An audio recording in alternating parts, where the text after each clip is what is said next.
this is Jill from Paper Daisy Crafting. Thank you for joining me today.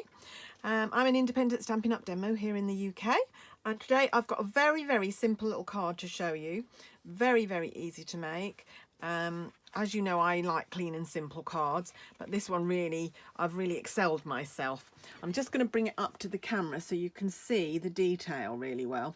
This is created by a die, which I'm going to show you in a minute, which doesn't actually cut anything. It just embosses these patterns. I think they're absolutely beautiful. I love it. And it just that little panel, I think, just makes this card. This was made for a blog hop, which was winter birthdays, so I've used the happy birthday sentiment, but I think for today's card we're going to do Merry Christmas. So let me show you how I made it. So starting off with a sheet of thick basic white. It needs to be thick because it's going to be our card blank. Just looking around here for my trimmer, seeing if I can find it, and I have. There we go. And we're going to trim this at 15 centimetres. And I did check, and the die is just about long enough to do 15 centimetres. So this is the piece of card we need, and then I'm going to pop it back in there, and I am going to score, hopefully at the right place, at 10.5. So we've got a nice card blank which measures 10.5 by 15. If you're working in inches, I'm going to tell you the size of my card blank in a sec. Let me just burnish that crease.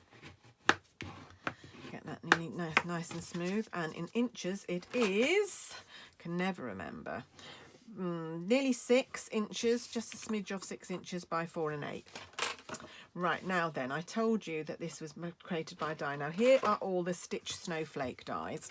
Now some of these, that one, that one, that one, there's lots of these that don't cut out but just create an impression like I showed you, and all of these, the stitching on them is the same. It just creates an impression. But this big die is the one I used, and it's got all these little elements that just create a pattern in the paper without cutting anything out. This is a great die set. I didn't buy the stamp set that went with it. I didn't particularly like it, so I'm just happy with my die set here, and I love it. Haven't used it nearly enough yet, and we're getting towards Christmas now, so I need to get my finger out and start using it. So let's see what we're going to do. We're just going to emboss this. I'm going to find a piece of Whisper White card. Here we go. That will do. That long enough? Not quite. Let's find a bigger piece. Oh, all my card pieces are just a smidge too small here at the minute. Hang on. Oh, that one will do. That one will do it. There we go. Always got a piece that will fit. Now I'm going to bring in my mini embossing, cut and emboss, and I'm going to read the plates to see what I need to do to emboss. So insert bossing folders here first. Standard. Oh no, it's dies we need, isn't it? Oh, it'll just be the normal plates. It's not embossed. I'm thinking I'm embossing here. I'm not. I'm die cutting. It's like doing a die. I know we are kind of embossing, but it's like doing a die cut, really. So just place that on your card. My card is a little bit too long, but that's all right. I'll trim it off after. Try and get it straight. That'll just make trimming it easier afterwards. And just pop that through your die cutter, your cut and emboss machine. So it's normal plates. It's plate 1 and 2 of plate 2 in your mini. You could do it in your big emboss as well if you wanted to, but I always have this one is much easier to hand for me, so I always use that one. Pop that away, and there is our cardstock embossed with that gorgeous pattern. So now we're just going to trim that down. So we're going to trim it there. I'm going to trim it here. I'm going to leave it slightly more than 15 because you know how I like to trim off at the end and be able to get a really flush edge with my cards. So, but if you wanted to, you could trim it down to exactly 15 so it fits on your card base. I'm just going to show you what I do. Right, okay, so there's our panel. Is that about the same width? Oh, nearly identical width. Yep, that's right. And then I'm going to take a piece. I'm going to use fresh freeze here today, actually. So I've got a scrap box here that I keep all my scraps of in colours in. I'm wondering if I've got a little scrap of, there we go, that might do, or that might do. Let's see, is that long enough? Not quite long enough. Usually we'll come up with a scrap that is long enough. Oh, here we go, this bit will work. We'll use that. I've actually got some of the old retired in colours in there. I need to have a bit of a sort out. Okay, so this measures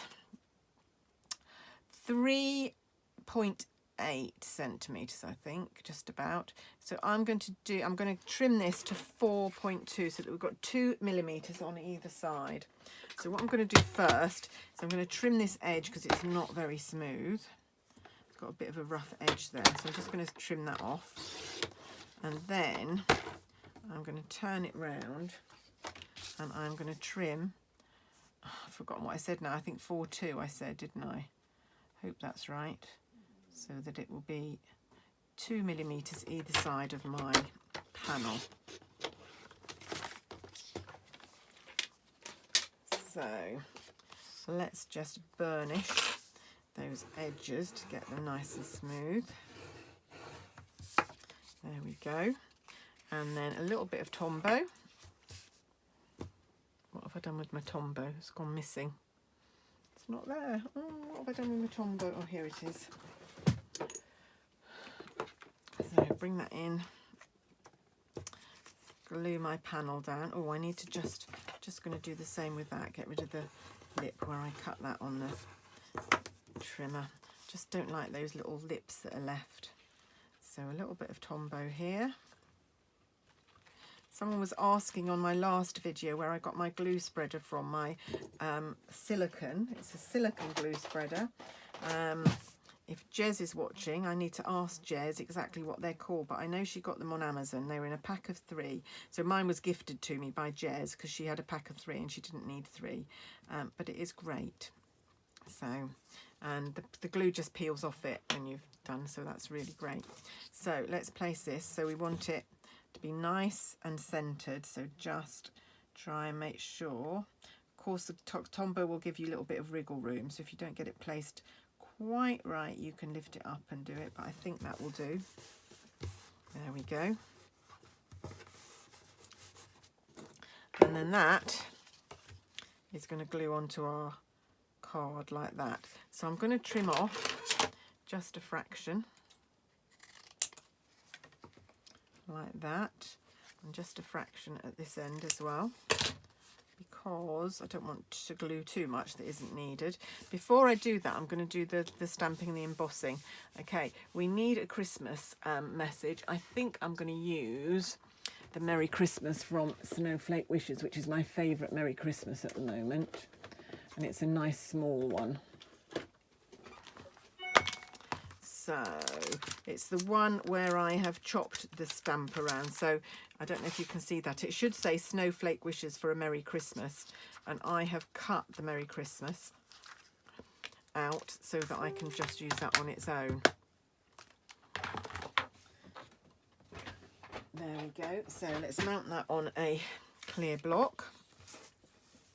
So if you line it up with your grid paper and then line your block up, should mean it's nice and straight. So we're just going to do that down there. I'm going to use my embossing buddy, just a little stockinette bag. Stockinette, is it called?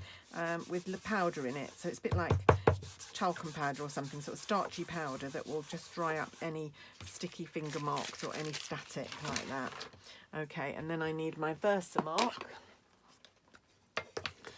And just 1 minute, I need to go and grab some embossing powder, which is just outside my room. Haven't got room in my room for embossing powder, so they're on a trolley outside.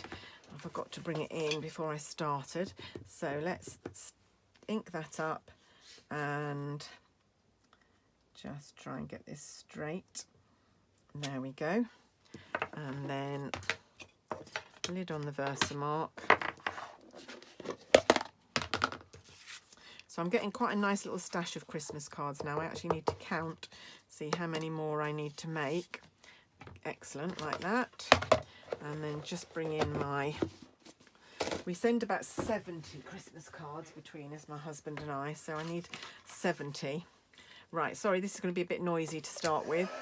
Just need to do this.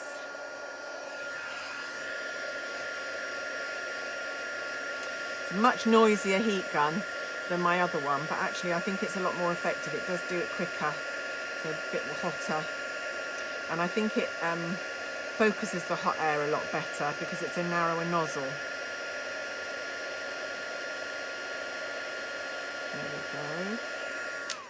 Thank you to everybody that sent me a message about my daughter after I posted about that the other day. She got her first acting job starting in the new year, which she's very exciting about. And thank you also to the people who always ask about my mum. As you know, my mum's in a care home with dementia. I've been to see her today. It's a long old journey, so we were out of the house for 9 hours and I could actually only see her for half an hour. So it's a long, long day. A lot of travelling. My husband very kindly took me this time. I'm not very keen. I used to do the journey on my own before the pandemic. I used to do the journey and I used to spend the whole day with mum. So I'd leave here about 6, get there about 10, spend the morning with her, have lunch with her, maybe take her for a cup of tea in the afternoon to the coffee shop that's in the grounds, and then leave about 4 and get home about 8. But of course with the pandemic they've really clamped down on visits, so we're only allowed to visit, we're only allowed 1 visit a week and only for half an hour. So when you live 170 miles away, that's an awful long way to go for a half an hour visit. But we try and do it. There's 3 of us. There's me, my brother and my sister, and my auntie actually goes as well. So we do try and make sure that mum has at least one visit a week.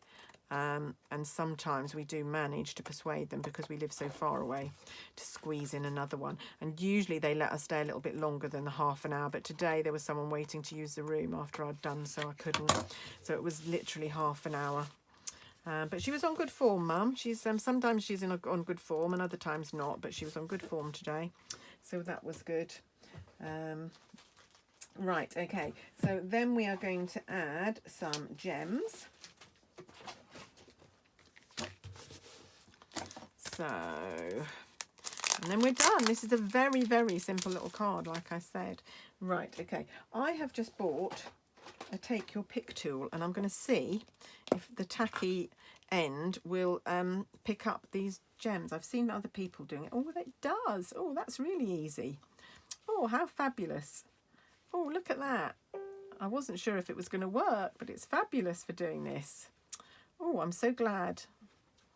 So I'm not putting these in the centre. You could put them all in the centre of these, actually, thinking about it, but I'm just placing them in odd places, and that's all I'm going to do because I like an odd number. So that's it. So we've got 1 in Pool Party saying happy birthday, but 1 in Fresh Freesia saying Merry Christmas. Just need to burnish that a little bit harder, make that lay down. There we go. I hope you like that. Very, very simple little project. How easy would it be to churn out a load of these for Christmas cards? I think that would be very easy. I hope you've enjoyed it. Thank you for joining me today. Thank you all the people that do stop to comment. I really appreciate it. It does help my figures if you first of all like my videos, and then if you comment on them. So if you've got time, that would be great. If you haven't subscribed, please press the subscribe button. I just hit today 5,500 subscribers, so now onwards and upwards to 6,000 hopefully.